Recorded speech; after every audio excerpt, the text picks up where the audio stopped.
અને હવે મહત્વપૂર્ણ સમાચારોથી શરૂઆત કરીશું। મોટા સમાચાર સુરતથી સામે આવી રહ્યા છે, જ્યાં સુરતમાં કાપોદ્રામાં વિધિના બહાને ભુવાએ આચર્યું છે દુષ્કર્મ। જી હા, વધુ એક આ પ્રકારની કલંક સમાન ઘટના સામે આવી છે।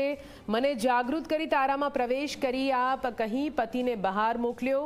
જાન્યુઆરી મહિનામાં બની હતી આ ઘટના। ફરિયાદ નોંધાતા ભુવો થઈ ગયો છે ફરાર।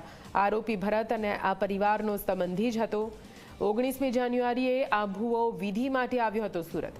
તમારું ભાગ્ય જાગી ગયું છે તેમ તેમણે કહ્યું। સાથે વિધિના બહાને આ દંપતીને એક રૂમમાં લઈ ગયો હતો। દંપતીને વિધિનું નાટક કરી પતિને રૂમની બહાર મોકલી દીધો। કાપોદ્રા પોલીસ સ્ટેશન સમગ્ર બનાવને લઈને વધુ તપાસ હાથ ધરી રહી છે।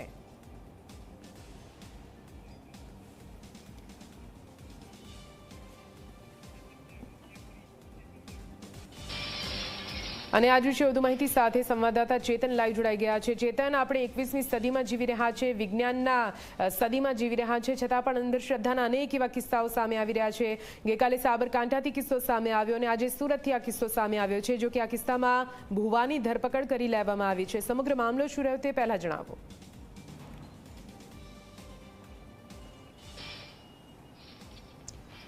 જી નિધિ, ચોક્કસથી આપણે 21મી સદીમાં જીવી રહ્યા છે, પરંતુ અંધશ્રદ્ધાના કારણે કેટલાય લોકોએ પોતાનો જીવ ગુમાવવાનો વારો આવ્યો છે, ત્યારે કેટલાય લોકોએ પોતાની આબરૂ ગુમાવવાનો વારો આવ્યો છે। ત્યારે વધુ એક કિસ્સો સુરતના કાપોદ્રા વિસ્તારમાં સામે આવ્યો છે। ખાસ કરીને ભરત કુંજડિયા નામનો જે ભુવો છે તે વિધિ માટે અવારનવાર સુરતના કાપોદ્રા વિસ્તારમાં આવતો હતો। આ જ રીતે તે સુરતના કાપોદ્રા વિસ્તારમાં 19મી જાન્યુઆરીના રોજ આવ્યો હતો, પરંતુ આ વિધિ પતાવ્યા બાદ તેના જે સંબંધી છે તેમને ત્યાં રોકાયો હતો। જ્યારે તે પોતાના સંબંધીને ત્યાં રોકાયો હતો ત્યારે તેની નજર પરણિતા પર પડી હતી અને તેની જે નજર છે ત્યાં પરણિતા પર બગડતાની સાથે તેને એક કાવતરું ઘડી કાઢ્યું હતું। તેને આ જે દંપતી છે તે દંપતીને એવું કહ્યું હતું કે તમારું ભાગ્ય જાગી ગયું છે અને ખાસ કરીને વિધિ કરવી પડશે। વિધિના બહાને આ જે દંપતી છે તે દંપતીને નગ્ન કરી દેવામાં આવ્યા હતા અને ત્યારબાદ એક રૂમમાંથી જે પતિ છે તે પતિને બહાર કાઢી નાખવામાં આવ્યો હતો। ત્યારબાદ આ પરણિતા અને ભુવો એક જ રૂમમાં એકલા હતા। ત્યારબાદ આ જે ભુવો છે તે ભુવાએ એવું કહ્યું હતું કે મને જાગૃત કરી તારામાં પ્રવેશ આપ, આમ કહીને જે પરણિતા છે તે પરણિતા ઉપર દુષ્કર્મ આચરવામાં આવ્યું હતું। આ સમગ્ર જે ઘટના છે તે જાન્યુઆરી માસની છે।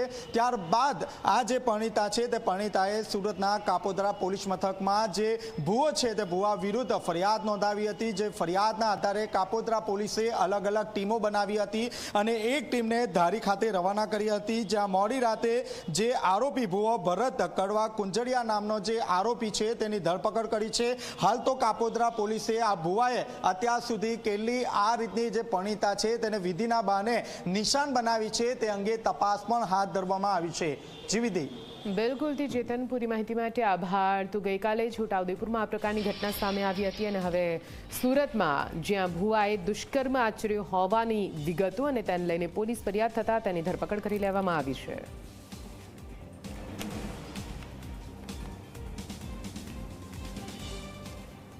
અને હવે વાત કરીશું પીએમ મોદીની મોરેશિયસ મુલાકાત વિશે।